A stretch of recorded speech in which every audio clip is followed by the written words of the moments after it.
Hey, everybody, can you hear me?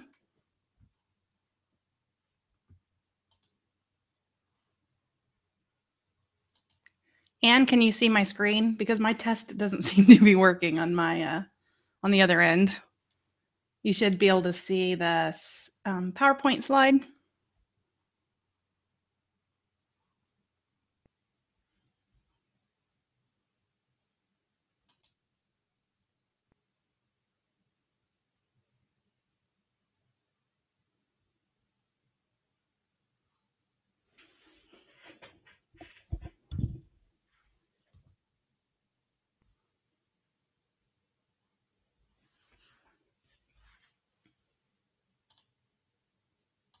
Perfect, thank you. Just to warn you, if you did not, if you were not here for my first webinar, which was on Tuesday, there is a lag with the audio. So when I say something, you don't hear it for about 30 to 45 seconds. So then you reply in chat, but then I don't see that until, a minute after I ask the question. So it's a little bit awkward, but we made it work before on Tuesday. So we'll just have to make it work now. So keep that in mind. If you ask a question and I ignore it, it's because I haven't seen it yet. So hopefully it's not too annoying. Okay, so some people can see it. If you can't, hopefully it will. Yeah, it's supposed to be a frozen screenshot right now. I haven't started the PowerPoint. All right, I'm going to get on the camera for a minute. Let's see. Okay, hey everybody, welcome. Today I am excited to present my Rethinking Art in the Dark, How to Teach Art History Without Lecture. So we'll do learn about a lot of different ways to teach art history, and then we will practice some of them. It's a kind of a very full presentation. I hope we have time to do the whole thing. But if not, I might schedule another one in the future to finish it off, because I had to cut things that I wanted to put in because I just had too much. So I'm going to put the PowerPoint slide back on, but I just wanted to say hi. You could see who's talking to you. And we'll get started. I think, let's see how many people we have. About 17 in right now. I think we'll probably get more because I realized today that you couldn't get in until right at the start time. So hopefully we get some more people join us. We had 113 registered, so.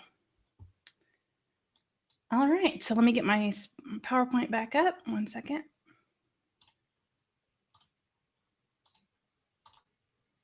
All right, and I figured out a way to show the PowerPoint better. Last time it wouldn't let me do the full screen, and so you could see all my slides on the side and stuff, but now you can see it the full screen. So I played around with it over the last few days. All right, so today is Rethinking Art in the Dark, Teaching Art History Without Lecture. And feel free to use the chat box to make comments and ask questions and answer my questions. Just remember that there's a little bit of a lag, so just to give you another warning. It's not frozen, I just haven't moved it. It's just the PowerPoint slide. Okay, so this is what we're going to do today. This is our objectives. We're going to discuss why we should not rely on lecture to teach art history. Then we're going to explore several ways of actively teaching art history. And then I'll show you about my new curriculum at the end of the hour. So, but most of it is going to be made up of these first two bullet points there.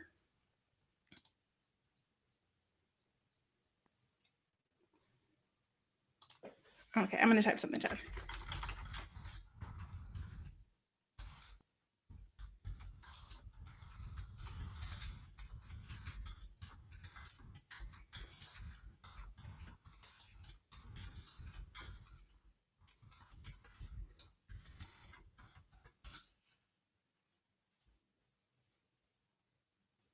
That was supposed to say volume. Whoop.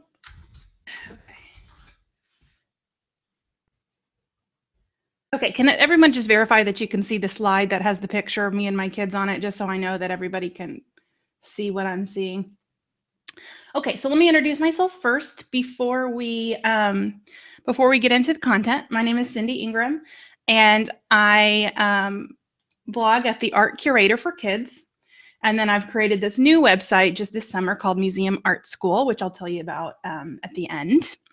But I have a bachelor's in art history from the University of Texas, and I have a master's in art education with a focus on art museum education from University of North Texas.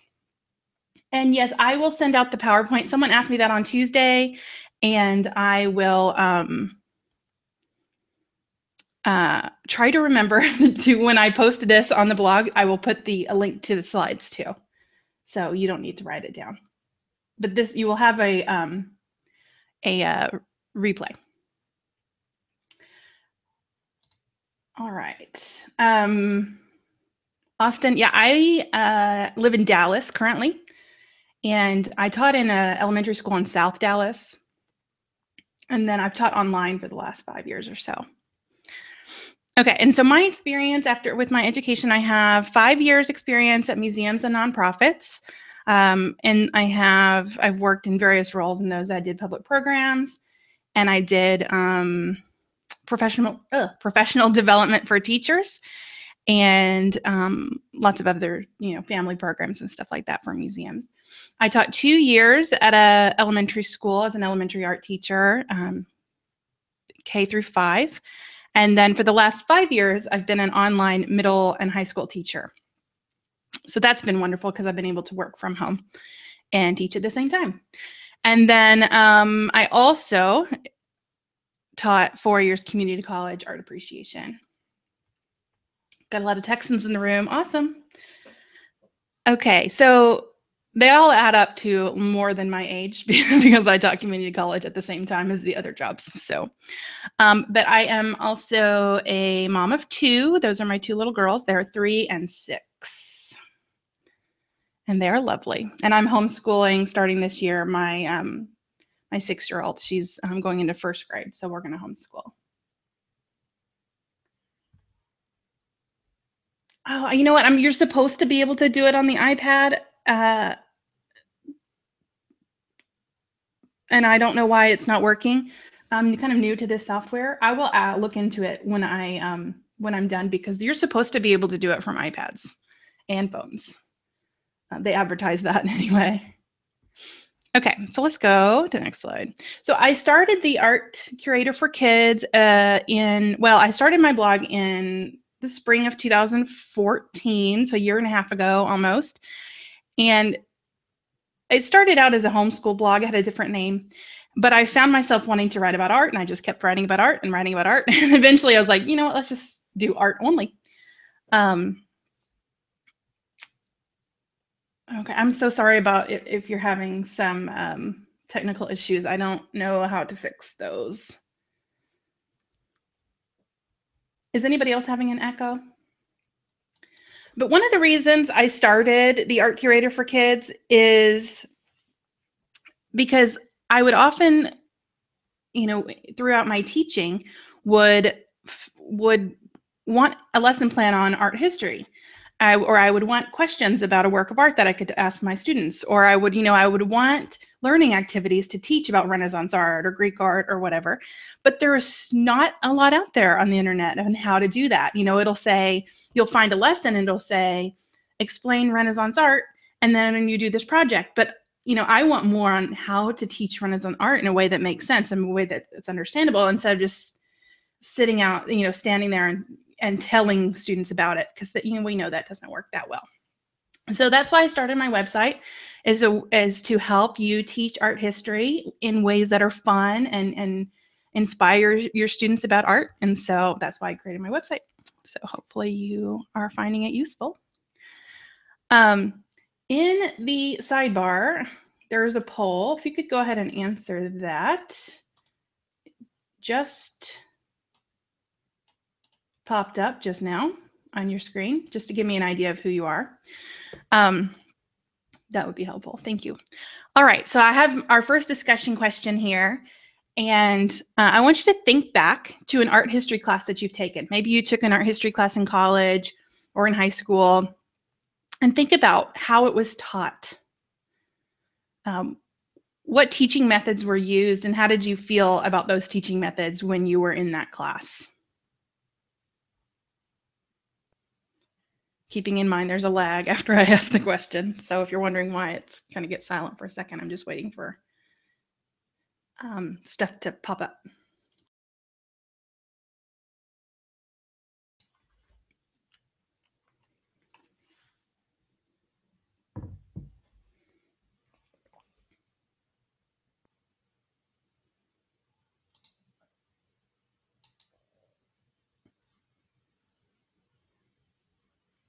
And I realized with that poll that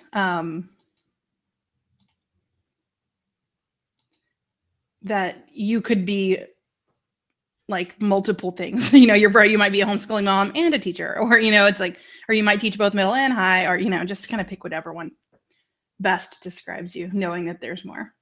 All right, I'm starting to see some answers to my questions. Dull PowerPoints, lecture.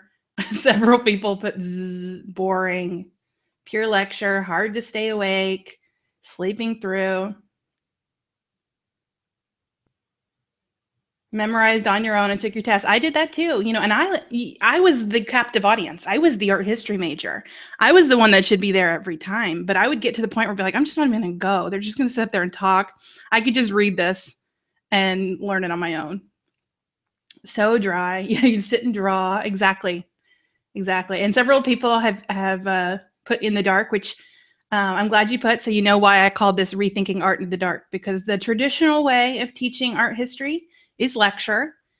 You put the slides up and you turn the lights off and you listen to the teacher talk.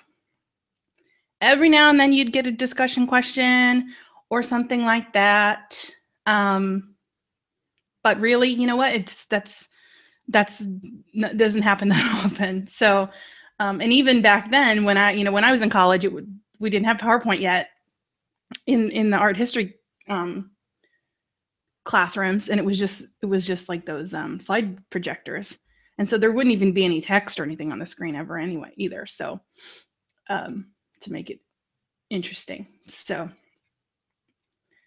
so we're here to change that, and I'm glad you're all here because you're as excited as I am about getting rid of art in the dark. I know it doesn't work. So traditional methods of teaching art history are not only boring, but they are ineffective.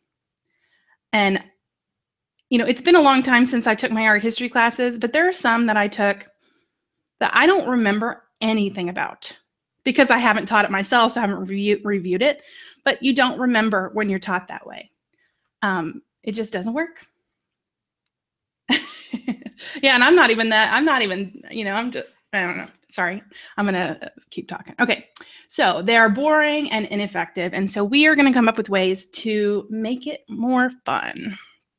So I will show you how I do that. So the reason why art in the dark is not a good teaching strategy is because students don't learn that way. We don't learn by getting the knowledge dumped into our head by the teacher. The students have to be actively doing something, actively constructing knowledge for themselves rather than passively receiving it. And learning is something that the learner does, not something that is done to the learner. I went back to my graduate school papers and pulled some quotes from some of the papers I wrote. So I think my past self would be pleased that those came into play today. But we must provide experiences that enable students to actively explore complex and deep knowledge of a subject. It is more than just facts and stuff. You know, we have to get them thinking and doing and understanding through our teaching. So this is how, wait, I thought I had a different slide right here. Oh no, it's later, sorry. I reorganized this presentation 100 times today.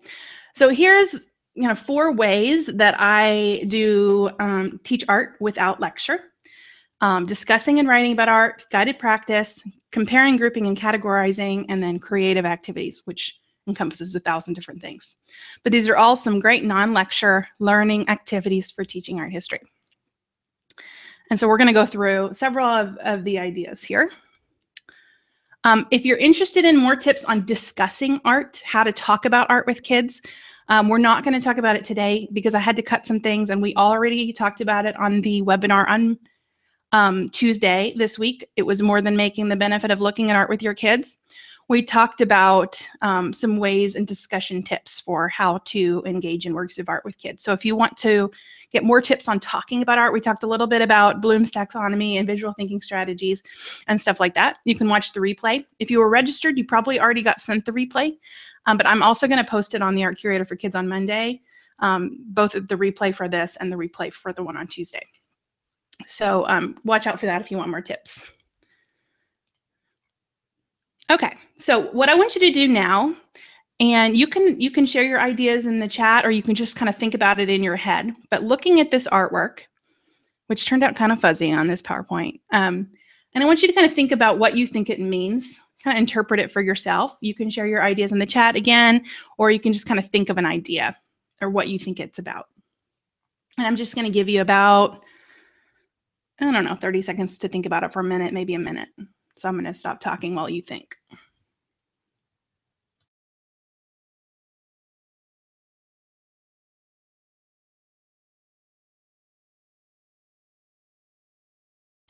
And I'm kind of ignoring those request to speak things, mainly because I don't know how that's going to work. And I want to make sure that we don't spend time with technical problems.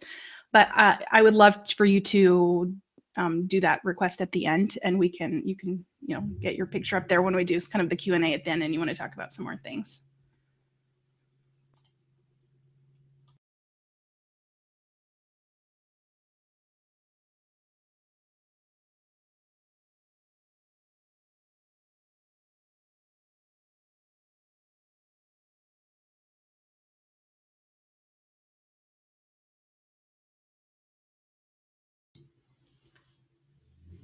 This is the artwork that I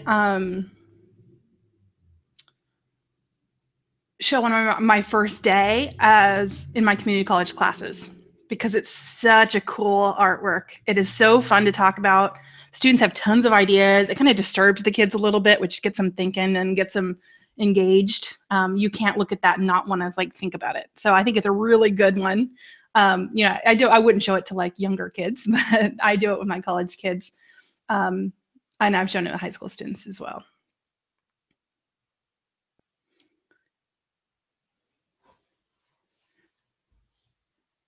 So I'm seeing a lot of good thoughts about this one in your head. Just make sure you kind of have a good idea about it in your head.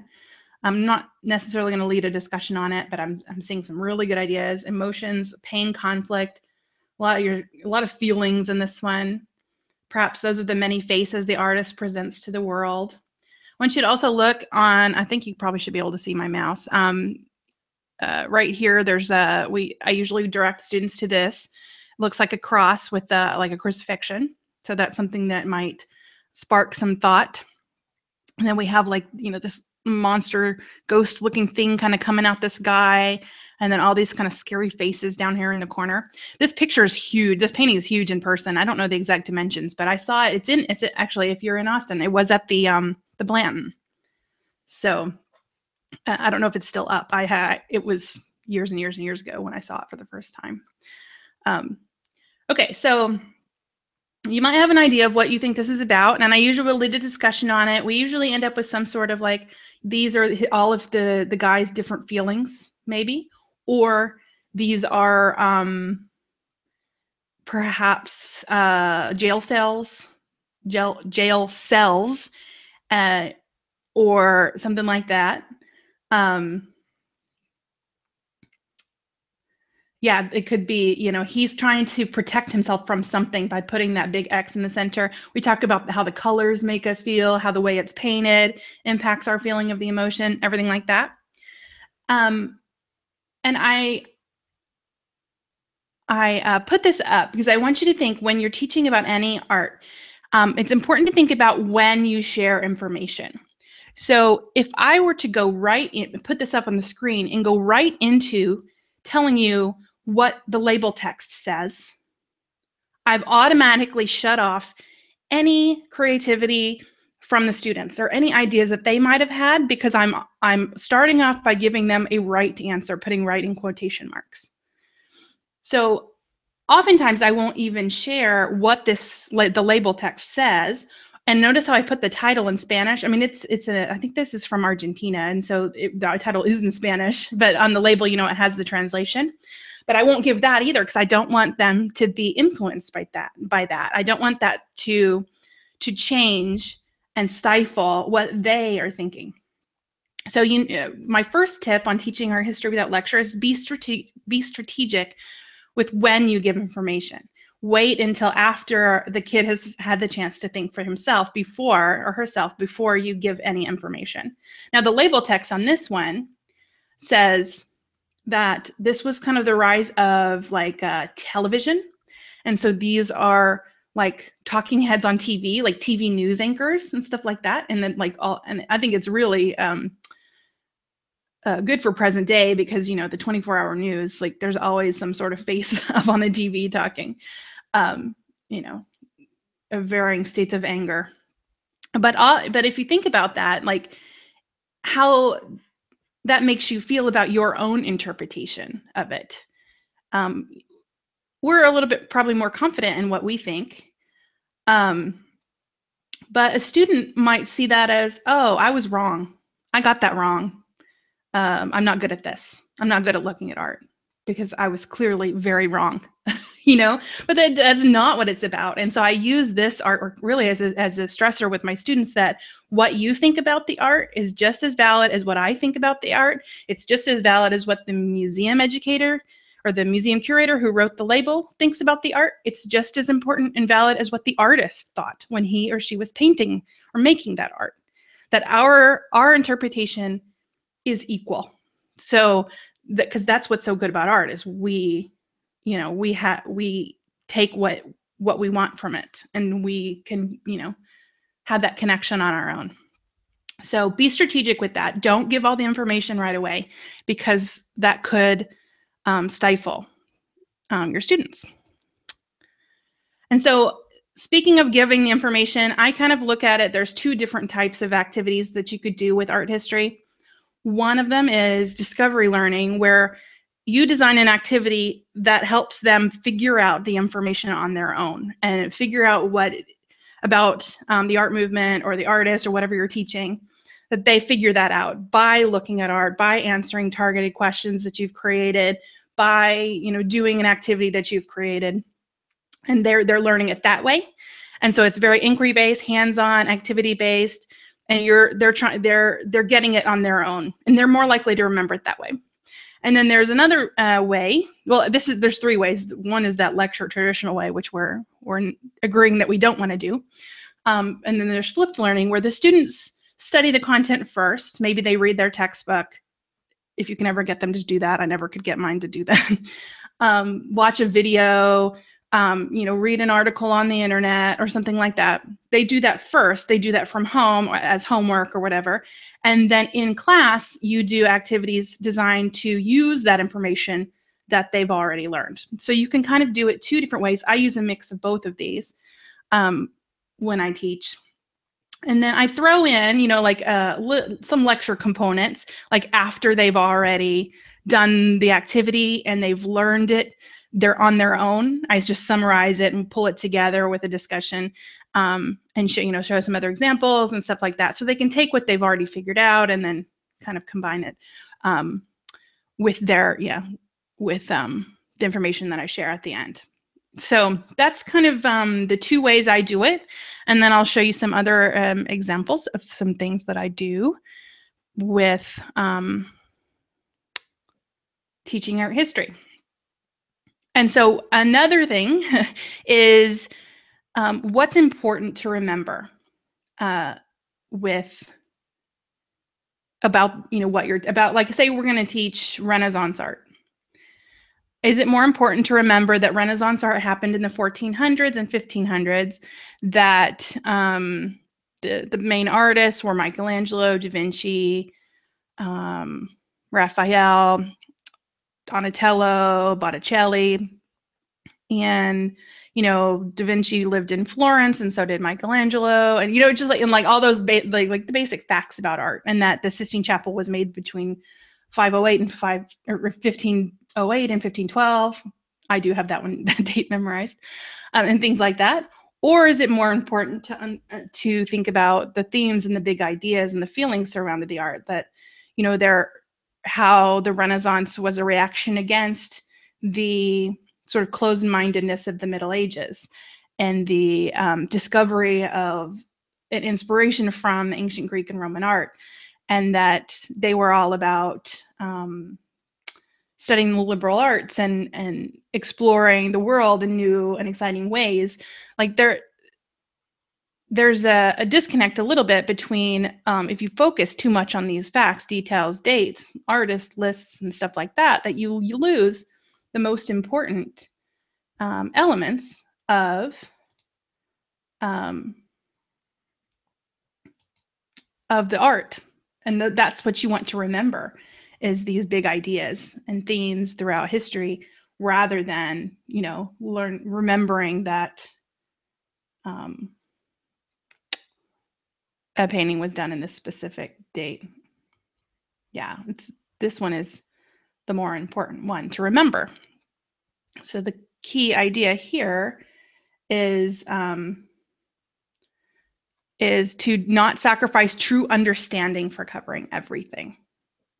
Yeah, I don't think you should leave out the stuff on the left. I had a teacher who made us memorize the dates of every single artwork ever. And some of them I remember, and it's so weird that I remember. But I do think it's important to know, like, in general, that what came first and when, what was going on in the world at this time and this time, and to get a really cool overview. So what Stormy's saying is right. It's related to historical events happening at the same time. And I think that is such a valuable thing too, to kind of have a picture of history like that in your head.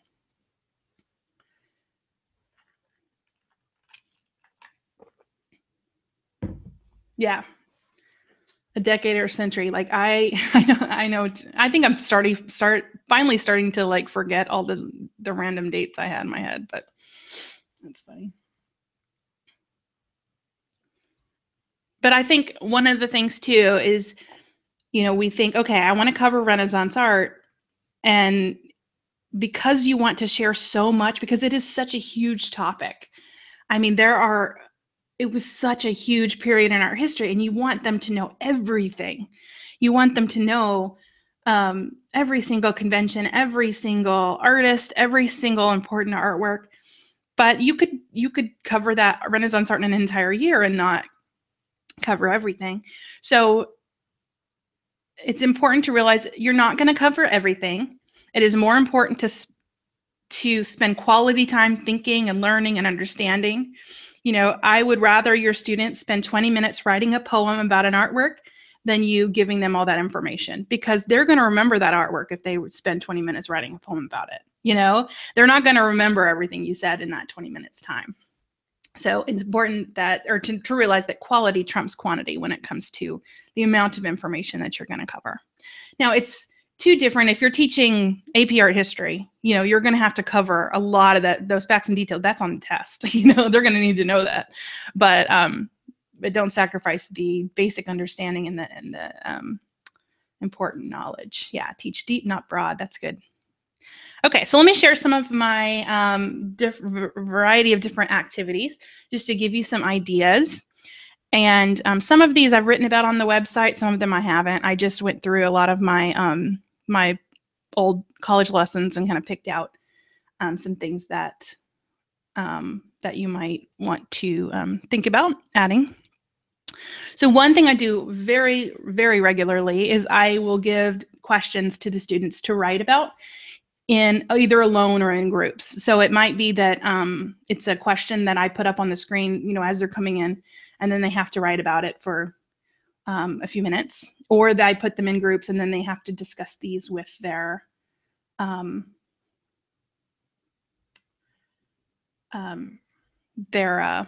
lost.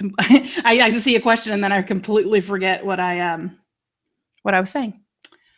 Did you get students to do a version of that piece, their own version? No, because I teach art history. So I don't do a whole lot of studio art projects because I'm pretty much an art history teacher. So that's the kind of the benefit for me teaching art history, is that's kind of all I teach. Yeah. But I often don't do it that way, like have them do a version. I prefer them to do their own. Yeah, I don't know. I'd have to talk about that more later, I think. Like I'm one of those people who's like, you ask a question and then I have to sit and ponder it and then I'll have an answer in 30 minutes. So yeah.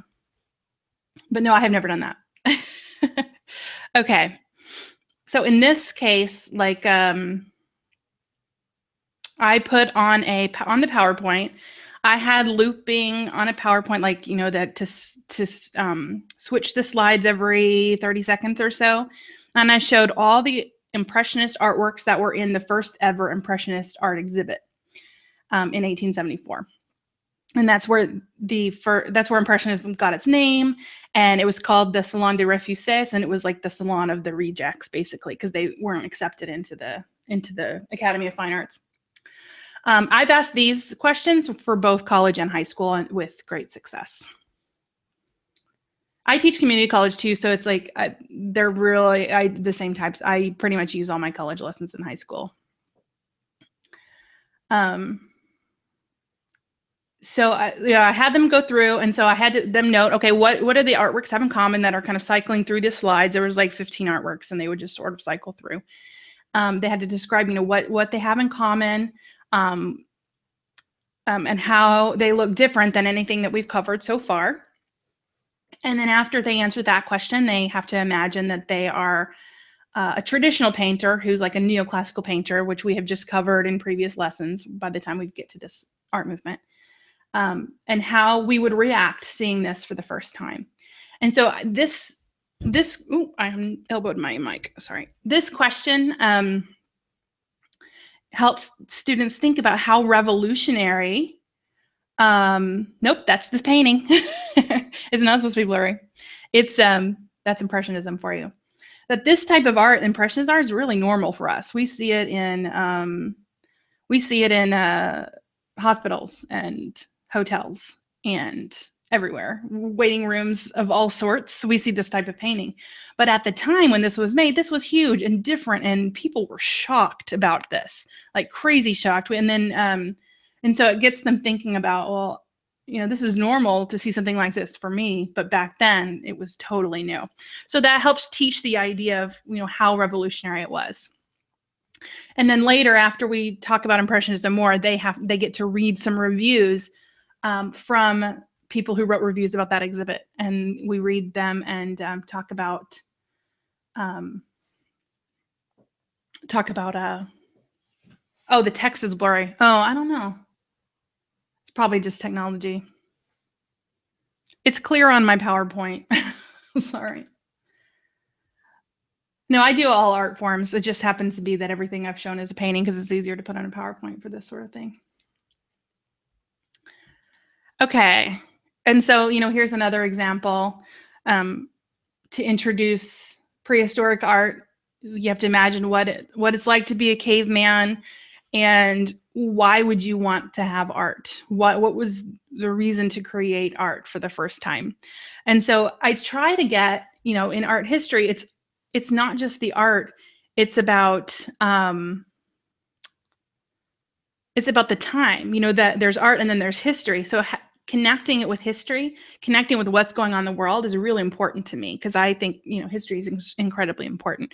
So try to put the students into the life of whoever's making the art, and that helps them understand it better. So imagining that they're a caveman, why would you make art? And then what would your limitations be? And then we can go on and talk about, you know, some more examples of prehistoric art. So I do a lot of this sort of targeted thinking questions to get students thinking about the art and about who made the art and why they made it, and all the, you know, context for the art.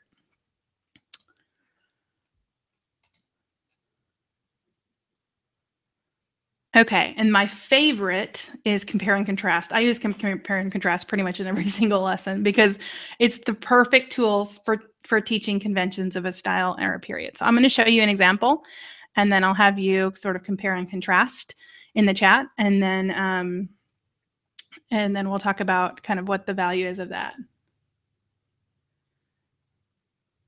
Okay, Stormy says, are these after they have read the text or completed homework? Okay, it depends on the question. It depends on the artwork.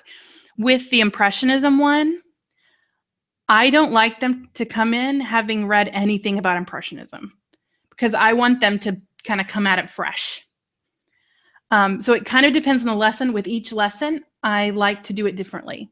You know, with another lesson, I like to have them do the reading the night after they do the lesson, and then with some of them, I like to have them do it before. It's just depends on how I'm going to teach it and what I'm teaching.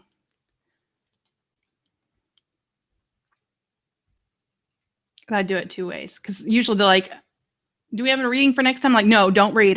Please don't. I don't want you to. So I want you to, because then the student will come in having read and then they'll know all the correct answers. I'm like, no, I don't want the correct answers. I want you to think about it. So, yeah.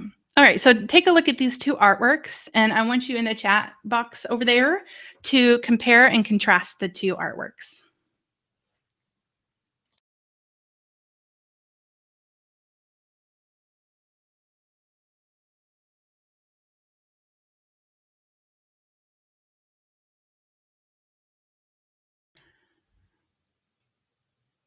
Normally I would spend quite a bit of time doing the compare and contrast, but I'm going to speed it up quicker, but usually like we would spend 10 or 15 minutes just comparing and contrasting these two paintings, maybe more.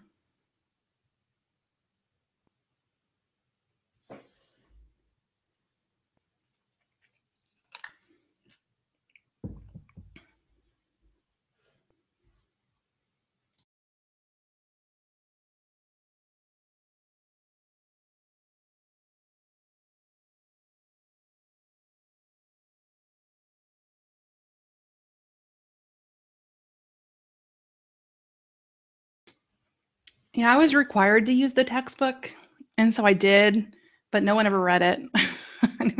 I would do reading quizzes, and they still wouldn't read it. I just couldn't get them to do it. Okay, good. Some of the answers are coming through. Difference in focus. One is more intimate. Notice that the one on the right is really cut in. We don't see a lot of background, and this one shows a big open space. A lot in there. Background versus no background. Good. Different lighting. The one on the left is more kind of even lighting over the whole thing, whereas this one has really dramatic lighting. A lot of dramatic shadows and stuff here.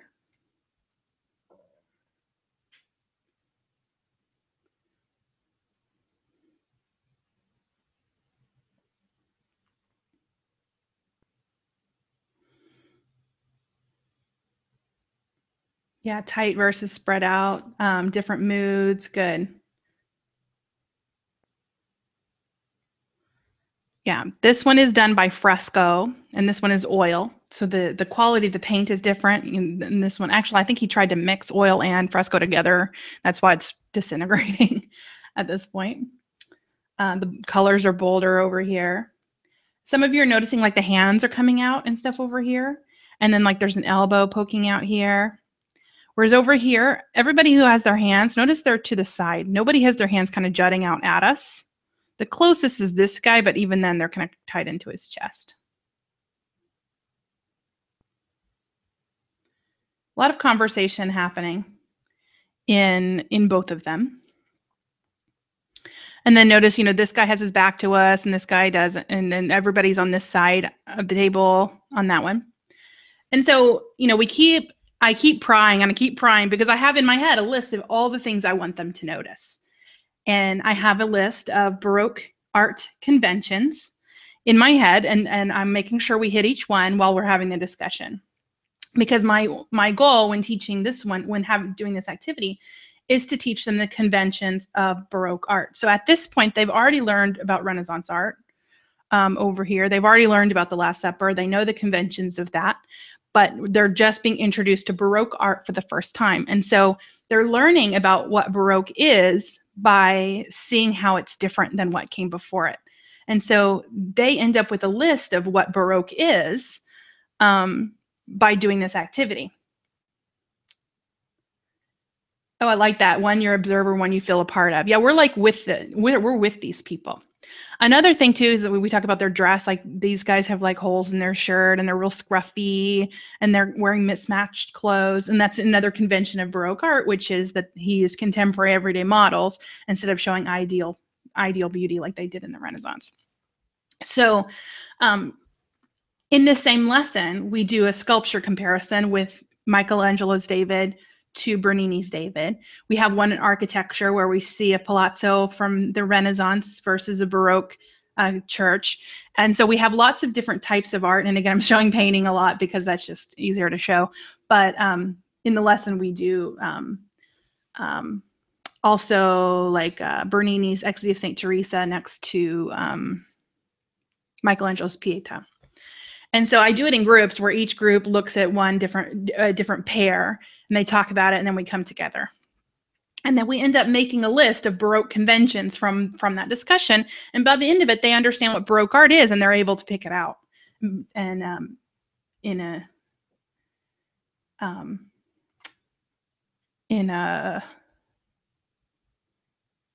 lineup, if I were to show them Baroque art, they'd be able to figure it out. A simple, straightforward discussion of the conventions of different art areas. I don't know of one. No, but I'm about to create one, which I'll tell you about at the end. But I will have that actually created. So, and I'll probably sell that one on Teachers Pay Teachers.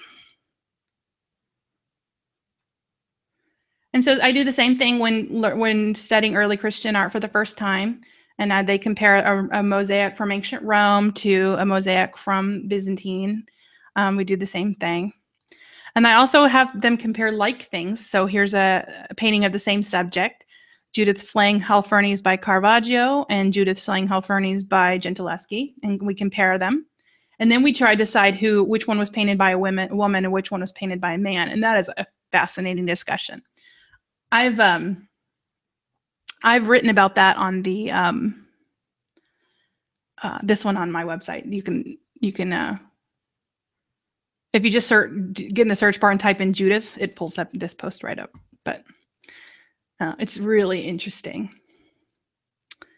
So other comparing, grouping, and categorizing when we're studying what style is, we look at 3 of these are done by the same artist and one of them is not. Which one isn't? And so that gets them really looking at it. And really anything that makes them look real closely at art and notice things, I'm all for that. And so they pick it out. And I'm sure you've probably figured out that this second one is the one that doesn't fit. And then we talk about how, okay, there's this one. These other ones have farther away views. They have more patterns and more drapery and stuff like that. This one is just kind of like a warm up when we're studying like art vocabulary. And then my favorite comparing, grouping, and categorizing lesson. I say everything's my favorite lesson. This is definitely one of my favorite. And I'm gonna shoot you the link. I have it ready. I think it'll pop up on your screen somewhere. It says it's an offer, but I'm really just giving you a link. I don't know.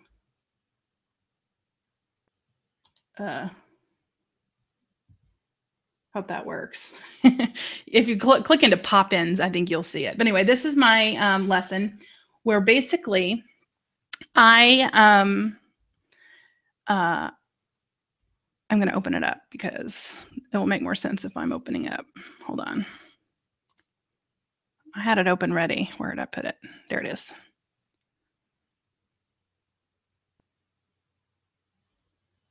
Okay.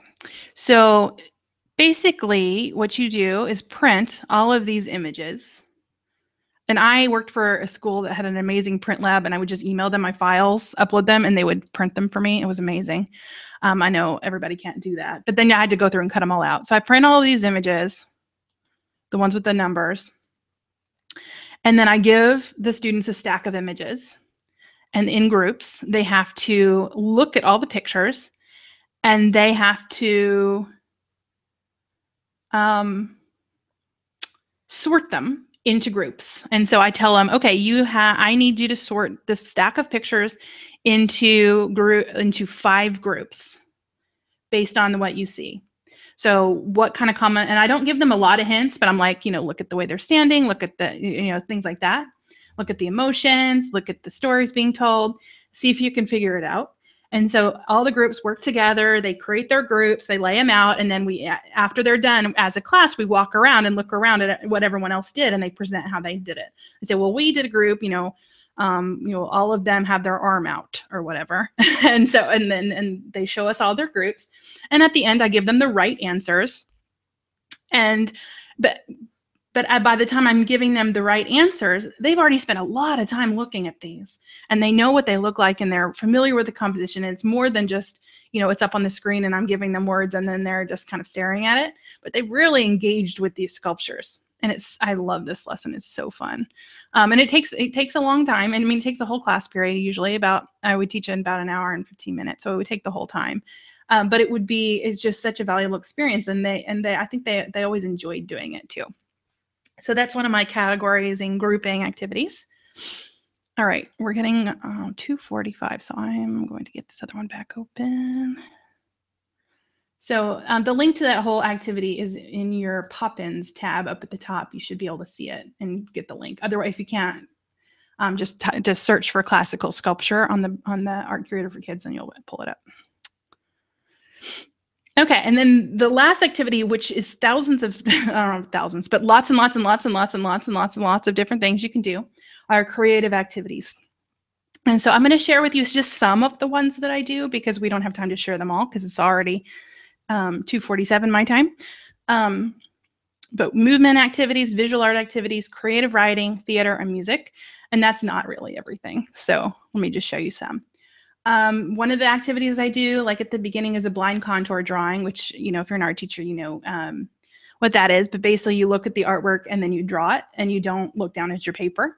And so that gives them just focused looking time at the art. I like to do that one with like Hindu sculpture, because it really helps them understand like the curviness and the sinuousness of Hindu sculpture.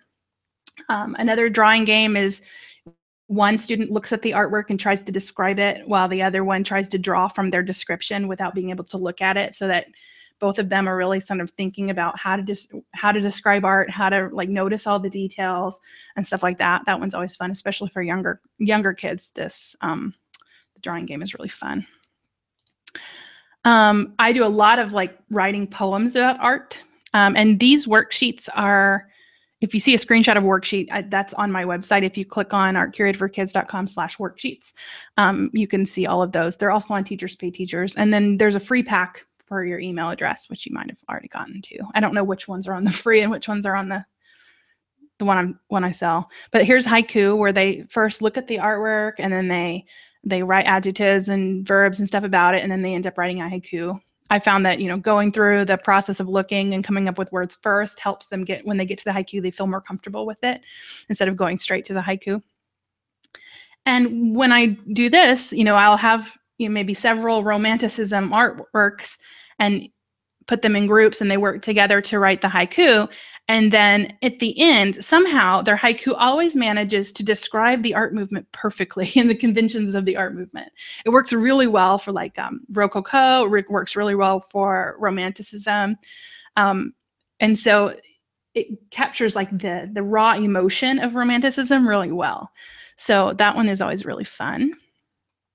I also do, and I never can say this word right, and I probably should have looked it up before this, cinquain poems. I'm going to pretend that's what that, how to say that word. I always want to say chin. No, it's got to be cinquain. My name is Cindy, and it's sin. Okay. Anyway, here's another one. It's a simpler version where they just write adjectives and verbs and phrases. That one works better for younger kids than older. I wouldn't give this one to my college students probably, but I've done it with high school with good results.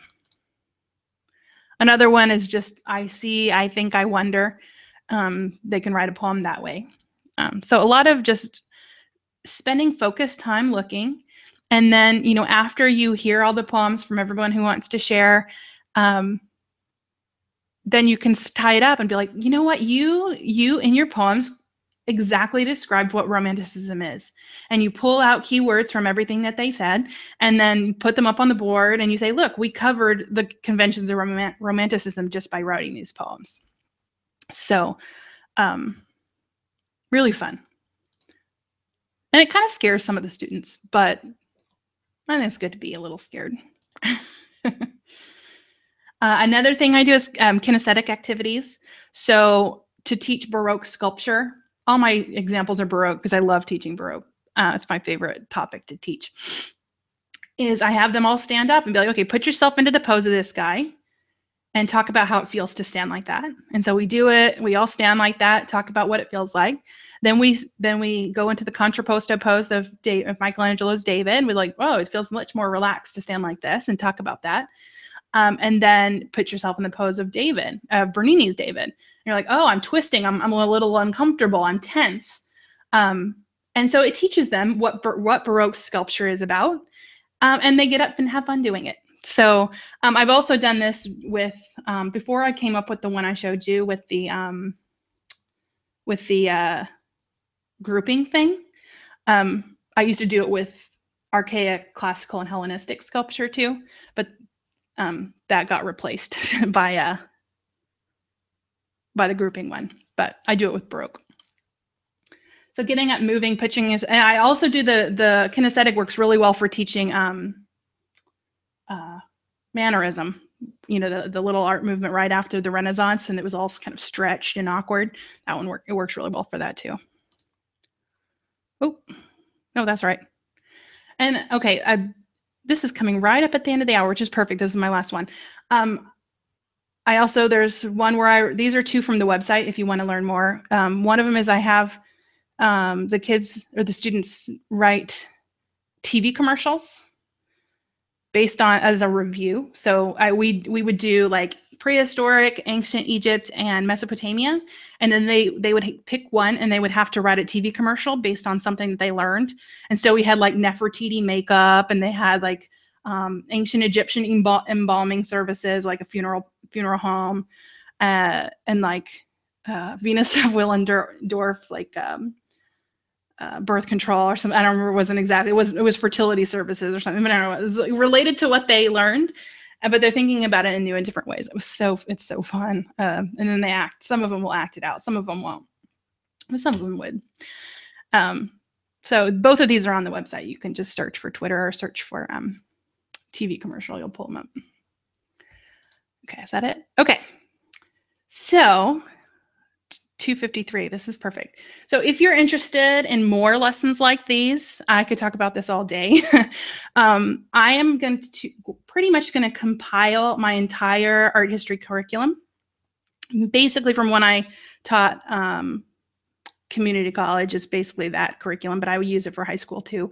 And I'm putting it up with all of the PowerPoints, all of the tests, all of the, and I do tests, but I don't know. All of the activity instruction sheets, anything I would hand out to the kids to write on, lesson outlines, videos, pretty much everything that you would need. And I'm going to format it all and put it up on museumartschool.com. So if you're interested, again, this is high school. This year I'm focusing on high school. I hope to do other grades next time, but I'm starting with what is most, what I had the most experience in. First, what I have the most resources already created on Museum Art School, and I'm going to show you. And then everything also will be on Teachers Pay Teachers. So you could buy it for $380 for everything, or with payment plans available. There's like 1, 3, and 6 month payment plans. And then this is everything that's in the course. So you're getting an introduction to art criticism unit. I always start with this stuff: aesthetics and art criticism, elements and principles of art lessons, materials and processes lessons, like what painting, sculpture methods, stuff like that. How to study art history to get them prepared. That's the first unit, and then the course will have everything else. So this is a full year, basically. And you could squish it together for one semester. Or you can, if you use it however you want, but absolutely will work for art appreciation at the university level. Definitely. Yeah, I would use this for high school and for college. I would be comfortable with both. And then you can make it harder or easier, but I tend to have high expectations of my students. So if you're teaching like a 9th grade class, maybe you could change it a little bit if you wanted, but and then everything will be like Mary asked, can you purchase individual sections? Yeah, everything on here is going to be packaged in smaller chunks, so you can buy like the Renaissance unit or whatever, and I'll put it both on Teachers Pay Teachers and on my website. I sell on both platforms, so as I make them, they will be on individual. So I'm starting so if you buy it, the whole thing, they'll be released monthly because I'm kind of working on it. And right now it's sort of in pre-sale mode. And I'm also offering it, like if you have a high school student at home and you want them to take it, you can take it as a course too. And yes, I would say they're adaptable to middle school for sure. Some of the like aesthetics lessons might be a little bit too much I wouldn't do for middle school. But most everything would. So yeah, things will be released as I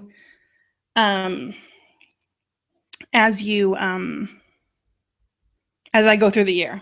So it's not going to be all available at the beginning of the year. Every month I'm going to release another unit, basically.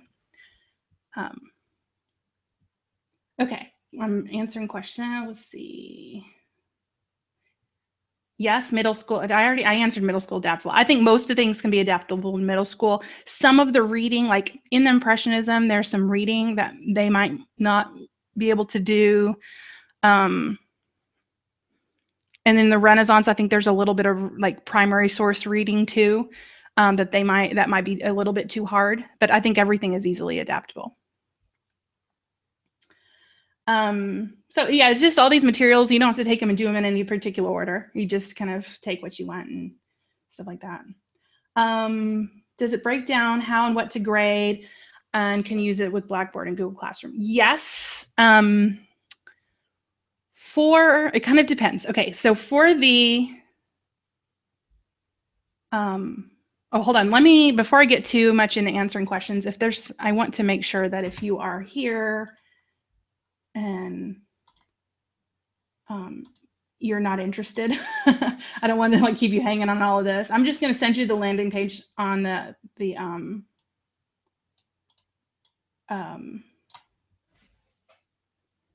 real quick. So 1 second. In the pop-ins, that'll take you to the landing page so you can learn more. And then I'm going to keep answering questions. So if we're coming up on the hour, so if you have to go, you can. You're free. But I'm going to sit here and answer questions while you want. Okay. Let me go back to. I'm going to broadcast to the questions that I'm answering so we don't get confused because I know there's a lag. Okay, I'm answering Stormy's question about breaking it down, how and what to grade. For the bigger assignments, like one is this art museum visit assignment that I do. I have a rubric for that one. And actually, I just posted on the website this week, so you can see it. I have a very specific rubric. For the larger assignments, written assignments, I have rubrics that I will put on there. For the like answering questions in class, those I usually just do completion, so I don't have any sort of grading system for those. I just kind of make sure that it's kind of a participation grade. For the quizzes and assessments, I give you the answer keys in there, so you'll know, what the correct answers are. Yeah.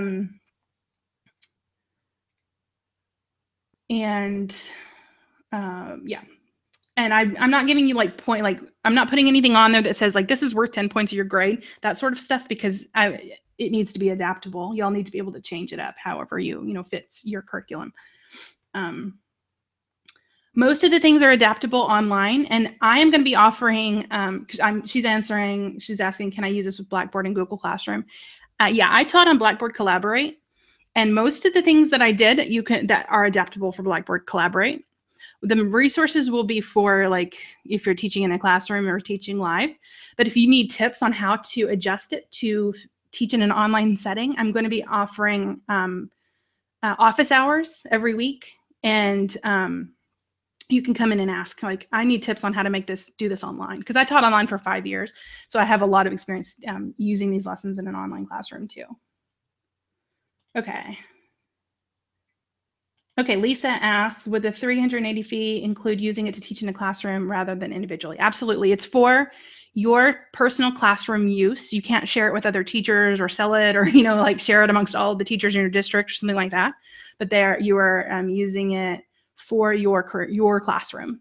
And it's not just your classroom this year, it's your classroom forever. So you don't have to pay like every year to get it. It's just one time. Online sessions start for high school August 11th. If I don't have any, it depends on if I get people to sign up or not. So right now I don't have those set in stone. I'm kind of waiting to see how many people sign up.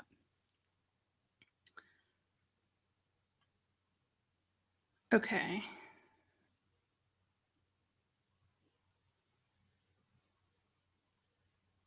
Yeah. So Stormy, with yours, like, if you're teaching online, just make sure you're not, like, publishing it to other people, that only your students are seeing it. That's the only thing I would be concerned about. There's a terms of use on there too. I just don't want to make sure that people are just kind of passing them out after they download them.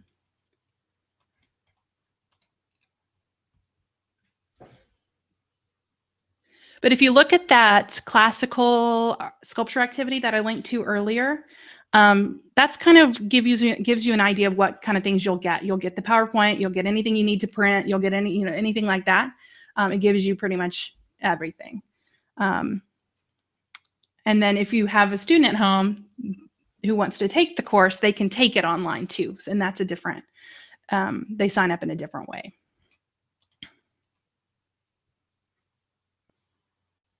All right, 302, not bad. I tend to, like, get a little wordy. So if you have questions, I would love to answer them. Again, if you click over into pop-ins, it'll take you to the link to buy, and then you can click on Museum Art School for Teachers, and that will give you some more information. I'm going to soon have a video up there too that describes it, but I haven't done that yet. Yeah, as long as it's just your students, you're able to use all of this in your classroom. And if you need to adapt it for your class, like, there's no rules against, like, changing any of it, because, I know people, I don't like to use things straight out of the box. I mean, it's helpful when I can, but I like to make changes.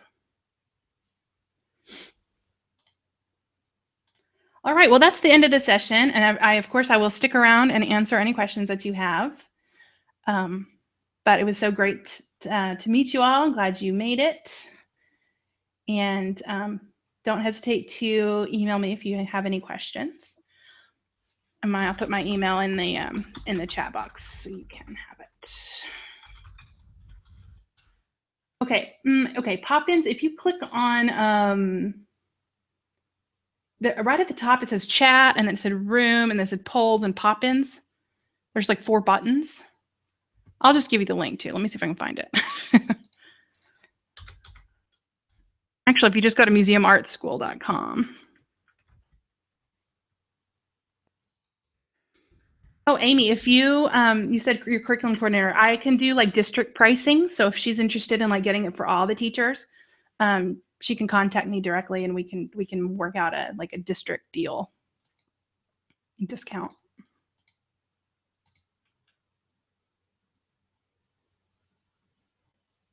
Thank you. I hope you find them useful. And if you do, let me know. I'd love to hear about it.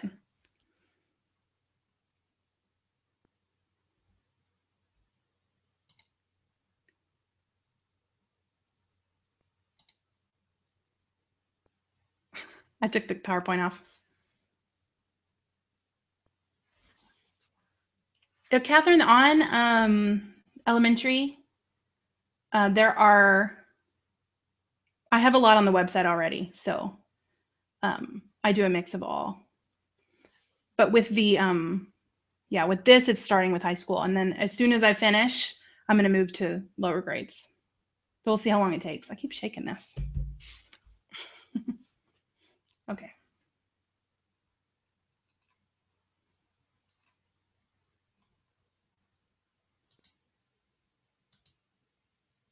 Now I feel weird about me staring at myself, so I'm going to turn the PowerPoint back up. Oh.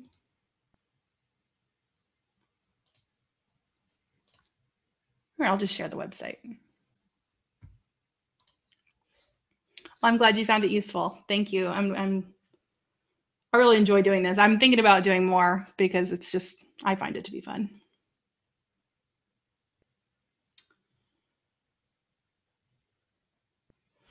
Online option. If you want the PowerPoints and stuff, Lisa, then you need to go at it through, when you're on the homepage, click on teachers, because the way you buy through the teachers links adds you a teacher designation to your account. But you still have access to the course, so you'll still see the student version. And then if you don't want like the PowerPoints and the lessons and printables, and you're just like a parent, a homeschooling parent, then you just click on high school museum art school for high school students. It has different options. I'm kind of focusing on teachers today. Valerie, I am going to make a note. I'm going to send out the recordings next week, and on Monday, I'm going to post them on Art Curator for Kids, and I will put a link to the PowerPoint in there.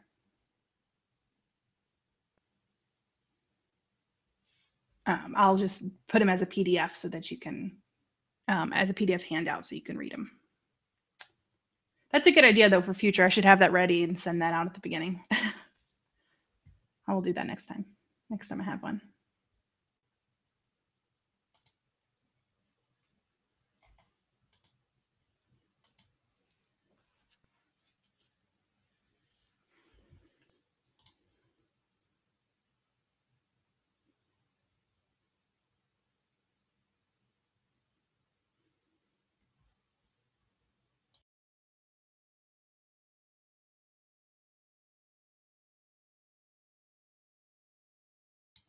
I'm so happy I've helped you get unstuck, Mary. That's great.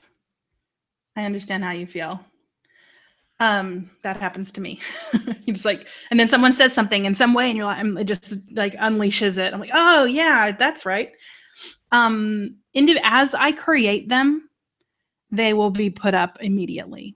So in August, by the end of September, I will have the entire unit of aesthetics and art criticism like that. Let me click over to it. Hold on. You won't be able to, if you go to the website, you won't be able to see this, but let me see. What's it called? This one is in a locked page, but this is the kind of the course right now in the draft form. And all of this will be these individual lessons, and they call them units in this plugin, but they're really lessons, will be put up as I finish them. So all of this will be done by the beginning of September. And I'm going to put them up on my my online store on Art Curator for Kids, which if you click on Art Curator for Kids and then you click store, wait, oh, right here. Sorry, I moved it. Store right there. They will be in here.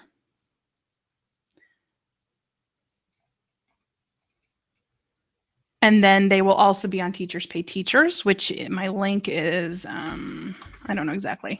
Yeah, teacherspayteachers.com store, Art Curator for Kids. So it's just kind of as I make them, they'll be up there.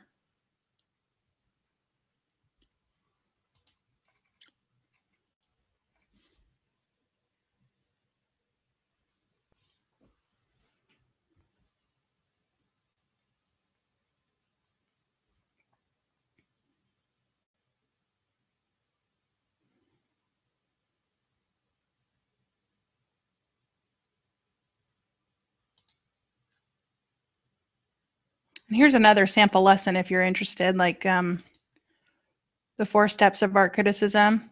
There's a video that goes over the 4 steps of art criticism.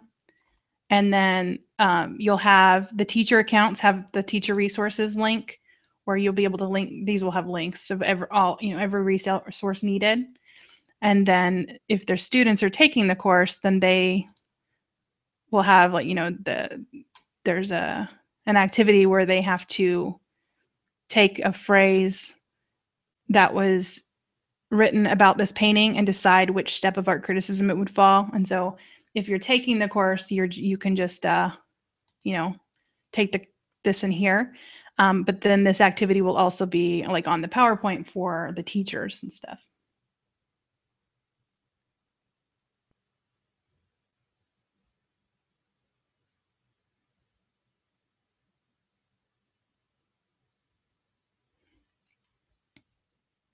And then like they would follow that up with an art criticism. After they learn about art criticism, then they do an art criticism written assignment where they choose an artwork and then write a paper. Ooh, choice-based, that will be fun. I can't wait to hear how that goes. You'll have to tell me. I think I'm too much of a control freak. I don't know if I could handle that. I do like the idea.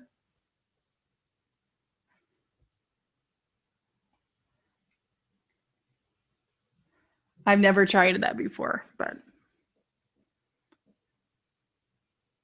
I would probably do stuff like identity, self, community, stuff like that. Doing themes.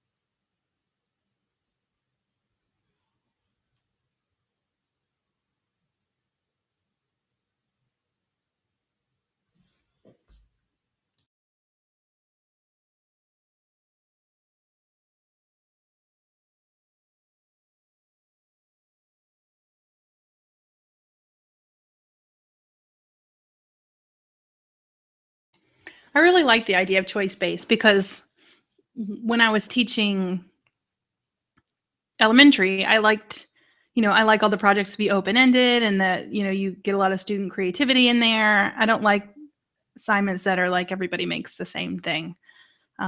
So I think if I were teaching high school, like a studio art class, I think, that's a really cool and fun way to do it. There's really good website. Which blog is it? I can't remember. There's a really good choice-based blog I'm always reading, but I can't remember the name of it now.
Bye, Mary. It was great to meet you.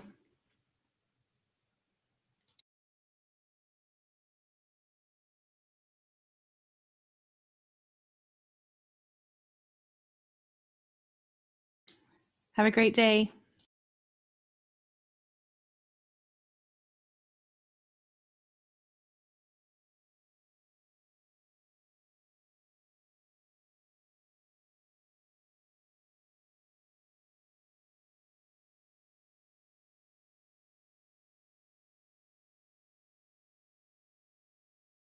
Okay, everybody, if you have any questions, go ahead and ask them now before I shut down the webinar.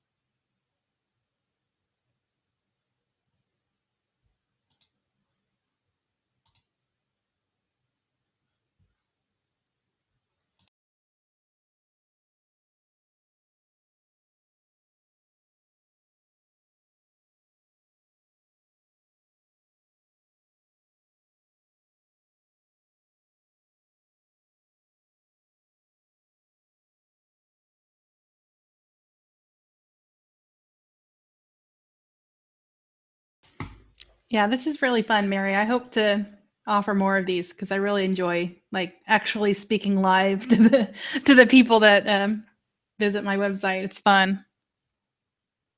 There's a lot of value in coming together like this.